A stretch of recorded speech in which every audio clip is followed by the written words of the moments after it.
3 hari menjelang KTT G20 di Indonesia, sejumlah agenda pertemuan tingkat menteri atau perwakilan negara-negara G20 digelar.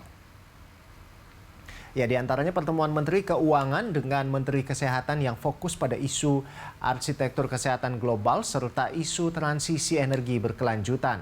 Pada isu arsitektur kesehatan global, para anggota G20 Indonesia rencananya akan memperkenalkan sistem pendanaan global untuk menghadapi ancaman pandemi ke depan. Sejumlah agenda dengan isu prioritas yang digelar hari ini akan menjadi bahan pembahasan pada acara puncak KTT G20 pada 15 dan 16 November mendatang.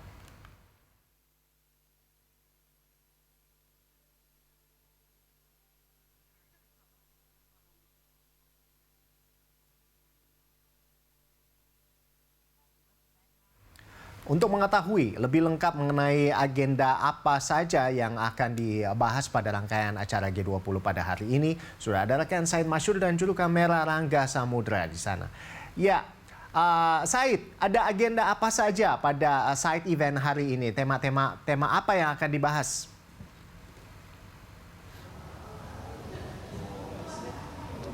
Rolando, kami mencatat setidaknya ada 2 agenda penting yang akan dilakukan pada hari ini, 3 hari menjelang KTT G20 Indonesia di Bali begitu. 2 agenda ini yang kami catat, yang pertama adalah mengenai tentang pembentukan kerangka kerja berbasis ESG atau berkelanjutan yang tadi sudah dimulai sekitar pukul 8 pagi tadi waktu Indonesia Tengah. Lalu yang kemudian yang kedua akan dilanjutkan pada sore nanti, ini adalah agenda tentang konsolidasi pendanaan global untuk kemudian menghadapi ancaman pandemi di masa mendatang.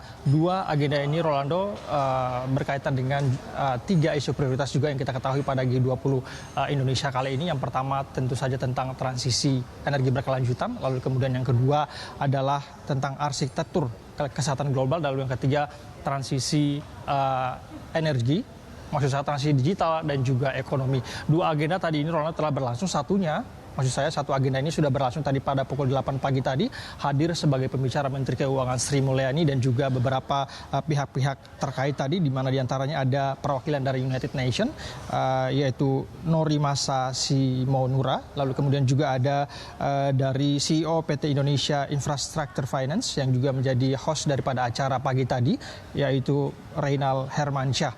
Pembahasan mengenai framework atau kerangka kerja ESG tadinya menitik beratkan pada bagaimana kemudian skema pendanaan terhadap pembangunan infrastruktur ke depan yang berbasis ESG atau berkelanjutan. Tadi Menteri Keuangan Sri Mulyani mengatakan bahwa dengan adanya framework ESG and manual ataupun juga kerangka kerja ini nantinya akan menjadi acuan bagi pendanaan terhadap pembangunan infrastruktur baik di tanah air ataupun juga internasional, berkaitan dengan apakah nantinya pembangunan ke depan yang berbasis ESG ini akan mendapatkan pendanaan yang lebih mudah apabila telah mengimplementasikan daripada ESG tadi ini. Selain manfaatnya, Ronaldo, selain daripada tentu saja manfaat dari ESG sendiri, yaitu pertama tentang kesejahteraan sosial, lalu kemudian mengurangi terhadap dampak lingkungan, lalu kemudian bagaimana kemudian ada tata kelola perusahaan yang dilakukan secara profesional, tidak koruptif misalnya. Ini selain dari itu, manfaat keduanya adalah perusahaan-perusahaan yang menggunakan kerangka kerja ESG tadi ini nantinya akan dengan mudah mendapatkan investasi begitu terkait dengan pembangunan, utamanya pembangunan yang melibatkan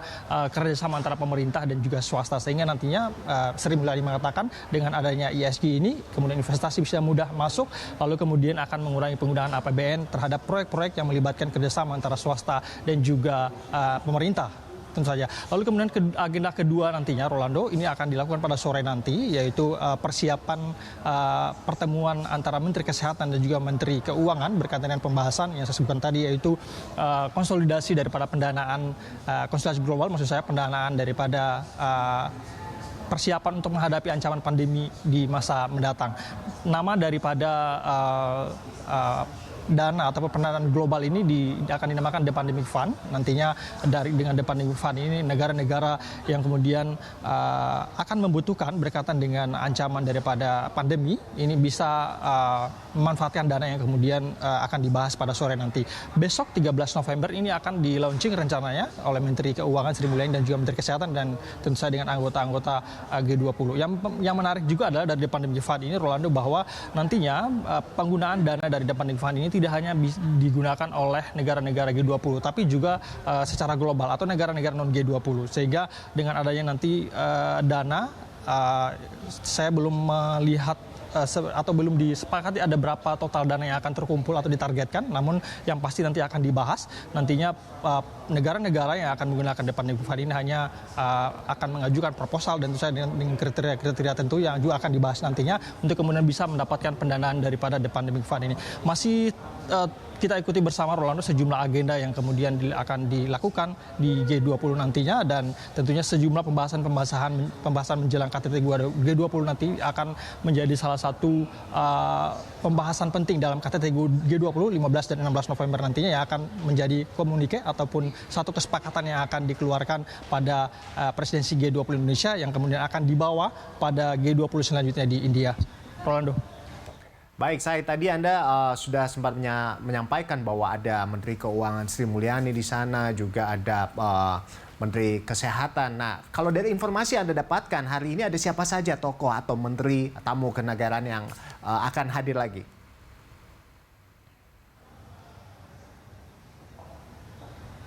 Rolando, berkaitan dengan siapa saja yang kemudian hadir pada hari ini, sebetulnya kalau kami pantau tadi di beberapa pertemuan yang saya jelaskan tadi, ini sebetulnya dari menteri-menteri anggota negara G20 ini belum hadir sebetulnya. Tadi hanya ada dari perwakilan United Nations yang kemudian ikut serta dalam acara launching dari Framework ESG dan manual tadi.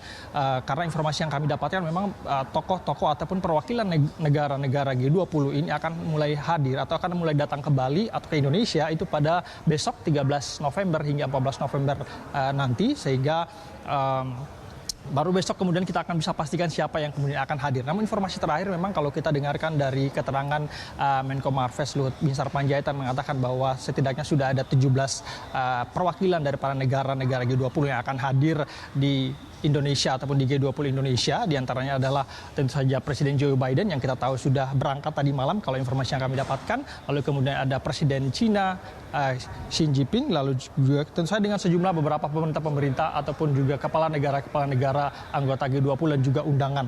Kami masih menunggu dan juga update-nya seperti apa, kami akan terus informasikan kepada Anda, Rolando. Baik, terima kasih Said atas laporan Anda dan selamat bertugas kembali.